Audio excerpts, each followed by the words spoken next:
মাত্র ১৫ বছর আগে ২২ কোটি টাকা ব্যয়ে নির্মিত ছাত্রাবাস এখন আতঙ্কে পরিণত হয়েছে শিক্ষার্থীদের কাছে।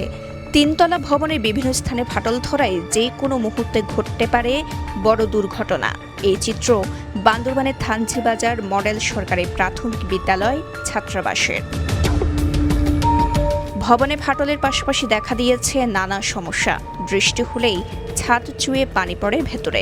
এর মধ্যে নষ্ট হয়ে গেছে ছাদের টাইলস, অনেকটা ব্যবহার অনুপযোগী হয়ে পড়েছে স্টাডি রুম, কিচেন, ডাইনিং সহ বিভিন্ন কক্ষ। আমাদের হোস্টেল বিল্ডিংটা ফাটল ধরেছে, আমরা ভয়ে আছি। আমাদের আবাসিক ছাত্রাবাসের 3 তলাতে বর্ষাকালে থাকতে পারে না, ছাদ থেকে পানি ছুঁয়ে ছুঁয়ে পড়ে।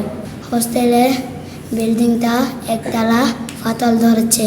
3 তলা ভবন, একটা রুম, ছাদ থেকে পানি চষে পড়ে অকেজ হয়ে আছে, ছাত্রছাত্রী থাকতে পারে না।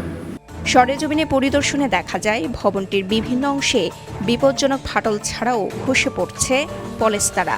ব্যবহার অনুপযোগী হয়ে পড়েছে শৌচাগারও।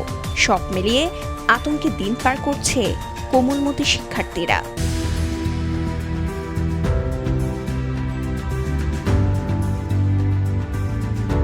তলার বিল্ডিং টাইলস নষ্ট হয়ে গেছে। স্টাডি রুমে ফাটল ধরেছে, আমরা আতঙ্কে আছি। আমাদের রান্নাঘরে ফাটল ধরেছে। আমাদের স্টাডি রুমের চারপাশে ফাটল ধরেছে।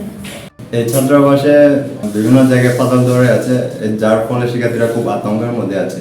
আমি একজন অভিভাবক হিসেবে আমি মনে করি এই ছাত্রাবাসটা দ্রুত সংস্কার করা দরকার। ছাত্রাবাসের এমন বেহাল দশার বিষয়ে স্থানীয় শিক্ষা কর্মকর্তাদের কাছে লিখিতভাবে অবগত করা হয়েছে বলে জানান বিদ্যালয়টির প্রধান শিক্ষক ও ছাত্রাবাসের তত্ত্বাবধায়ক ক্যাসা সিং মার্মা। আমার ছাত্রাবাসের একতলা প্রতিটি কক্ষের ফাটল ধরেছে এবং ডাইনিং হল থেকে এই বিল্ডিং 1 হাত ব্যবধান ফাটল ধরেছে। এটা মেরামত প্রয়োজন। তবে ছাত্রাবাসটি সংস্কারের উদ্যোগের কথা বলেছেন স্থানীয় সরকার প্রকৌশল অধিদপ্তরের স্থানীয় প্রকৌশলী মোহাম্মদ আবু হানিফ। অলরেডি ঢাকাতে ট্রাক্টর নিয়ে পাঠানো হয়েছে। গত 17 তারিখে ঢাকাতে বাই হ্যান্ডে রিচেক করাই নিয়ে আসা হয়েছে। আমরা সাথে সাথে ওদের ব্যবস্থা নিচ্ছি। ভবনটির এমন নাজুক অবস্থায় ব্যাহত হচ্ছে শিক্ষার্থীদের পড়াশোনা। বড় কোনো দুর্ঘটনার আগেই প্রয়োজনীয় ব্যবস্থা গ্রহণের দাবি সংশ্লিষ্টদের। বান্দরবানের থানচি থেকে চিংথুয়াই অং মারমার পাঠানো তথ্যচিত্রে সাফা মারওয়া, কালের কণ্ঠ।